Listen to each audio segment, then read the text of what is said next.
अस्सलाम वालेकुम साथियों। आज हम बात करेंगे दिल्ली की पड़पड़गंज विधानसभा सीट के बारे में। इस सीट से आम आदमी पार्टी ने इस बार अवध ओझा सर को अपना प्रत्याशी बनाया है।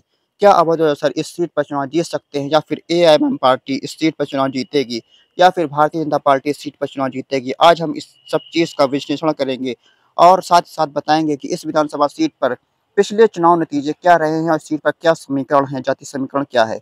अगर बात करें इस सीट के बारे में तो इस सीट पर इस बार आम आदमी पार्टी के साथ-साथ कांग्रेस, बीजेपी और असदुद्दीन ओवैसी की एआईएमआईएम पार्टी भी चुनाव लड़ सकती है। एआईएमआईएम पार्टी तकरीबन 15 सीटों पर बहुत ज़्यादा मजबूत स्थिति दर्ज करा रही है दिल्ली के अंदर, जो सीधा-सीधा अरविंद केजरीवाल की आम आदमी पार्टी के लिए खतरे की घंटी बनती हुई नजर आ रही है।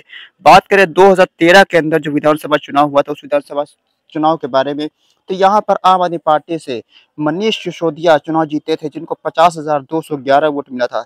दूसरे नंबर पर नुकुल भाद्रराज भाजपा से थे, जिनको 38,735 वोट मिला था। वहीं तीसरे नंबर पर अनिल कुमार कांग्रेस पार्टी से, जिनको 28,067 वोट मिला था।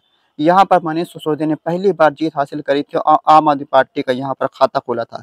इस सीट पर मनीष सिसोदिया जो है वो चुनाव जीतकर दिल्ली के डिप्टी सीएम बने थे, इसलिए ये सीट बहुत ज़्यादा महत्वपूर्ण हो जाती है। पड़पड़गंज विधानसभा सीट पर मनीष सिसोदिया लगातार 3 बार चुनाव जीत चुके हैं। अगर हम बात करें 2015 का जो विधानसभा चुनाव हुआ था, उस विधानसभा चुनाव के बारे में, तो इस विधानसभा चुनाव में आम आदमी पार्टी ने एक बार फिर से मनीष सिसोदिया को अपना उम्मीदवार बनाया था। मनीष सिसोदिया ने एक बार फिर से यहाँ पे जीत हासिल करते हुए 75,477 वोट लिया था। वहीं भारतीय जनता पार्टी एक बार फिर से दूसरे नंबर पर रही थी, जिसको विनोद कुमार बिन्नी जिनके प्रत्याशी थे, उनको 46,716 वोट मिला था। वहीं अनिल कुमार कांग्रेस पार्टी के, जिनको 16,260 वोट ही मिल पाया था। ऐसे में मनीष सिसोदिया ने इस बार लगातार 2 बार इस सीट पर चुनाव में जीत हासिल कर आम आदमी पार्टी का खाता बरकरार रखा था। साथियों, अगर हम बात करें 2020 के अंदर इस विधानसभा सीट पर किस प्रत्याशी की जीत हुई थी, 2020 के अंदर इस सीट पर मनीष सिसोदिया ने लगातार तीसरी बार अपनी जीत दर्ज करी थी और जीत की हैट्रिक मारी थी।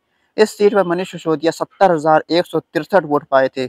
वहीं भारतीय जनता पार्टी के रविंदर सिंह नेगी जो 66,956 वोट पाए थे, बहुत ही ज़्यादा मजबूत दावेदारी अपनी पेश करी थी और मनीष सिसोदिया बहुत ज़्यादा कम अंतर से इस बार चुनाव जीत पाए थे।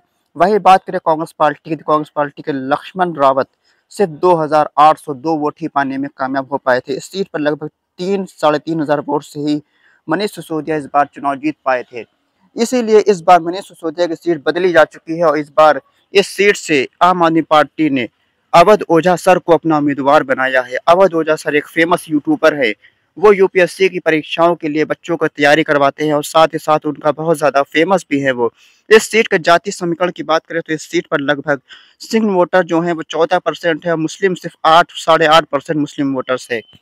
17,000 से ज़्यादा कुछ मुस्लिम वोटर्स है।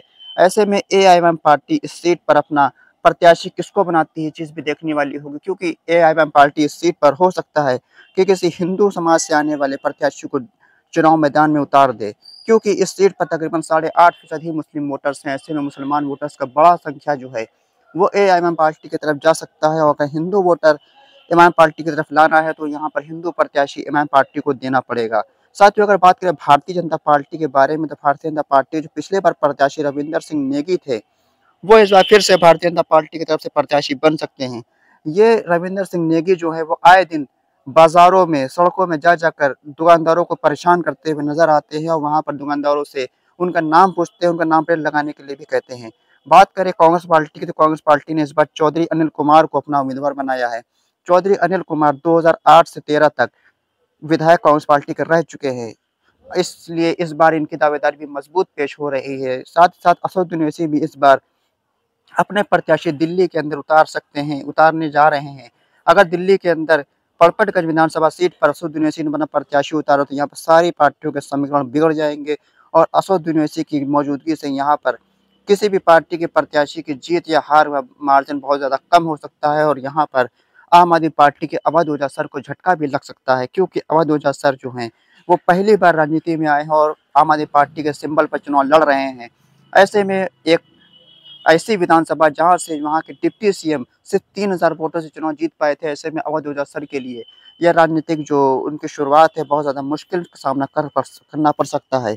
दिल्ली के अंदर 15 सीटें ऐसी हैं जहाँ पर ओवैसी की एंट्री से आम आदमी पार्टी और अरविंद केजरीवाल जो है, वो बहुत ज़्यादा टेंशन में आ चुके हैं। उनको कुछ समझ नहीं आ रहा है कि असदुद्दीन ओवैसी के जो प्रत्याशी हैं, उनसे किस तरह से निपटा जाए या फिर असदुद्दीन ओवैसी को किस तरह से समझाया जाए।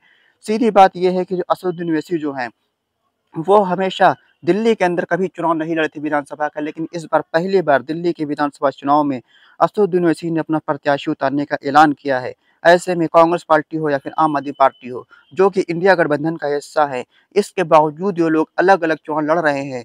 और जब असदुद्दीन ओवैसी साहब की पार्टी चुनाव लड़ रही है, तो ऐसे में ये लोग असदुद्दीन ओवैसी को भाजपा की बी टीम भी कहकर संबोधित कर रहे हैं, भाजपा की बी टीम होने का भी इल्ज़ाम लगा रहे हैं। ऐसे में इन लोगों से पूछने वाली बात ये है कि ये लोग इंडिया गठबंधन का हिस्सा होते हुए भी अलग-अलग क्यों दिल्ली के अंदर चुनाव लड़ रहे हैं? इनके अलग-अलग चुनाव लड़ने से किसको फ़ायदा होगा और किसको नुकसान होगा?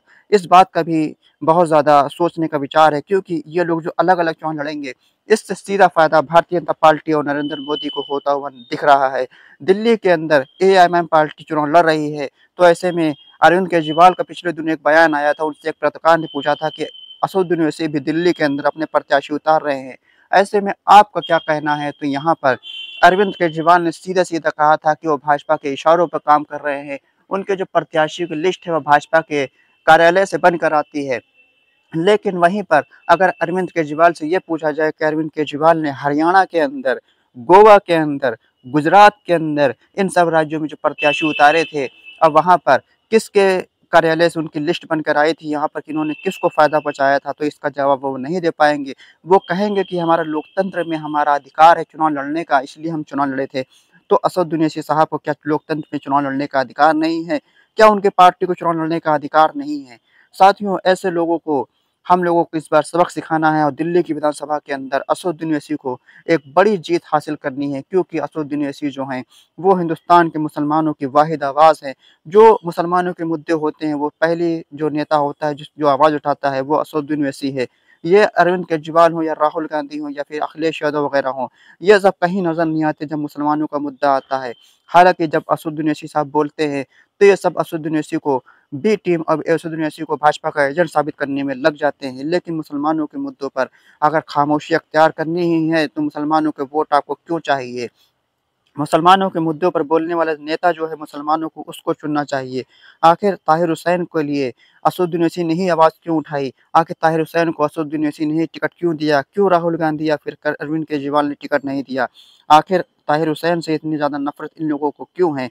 आखिर शाहरुख पठान से नफ़रत इन लोगों को इतनी ज़्यादा क्यों है? आखिर ये लोग जब ताहिर हुसैन पर मुसीबत आई, तो ये लोग ताहिर हुसैन का साथ इन्होंने क्यों छोड़ दिया? इस बात का जवाब भी अरविंद केजरीवाल के पास होना चाहिए। जब दिल्ली के अंदर कोरोना फैल रहा था, तो अरविंद केजरीवाल ने तबलीगी जमात पर इसका इल्ज़ाम लगा दिया था और तबलीगी जमात पर कार्रवाई करने की माँग कर दी थी।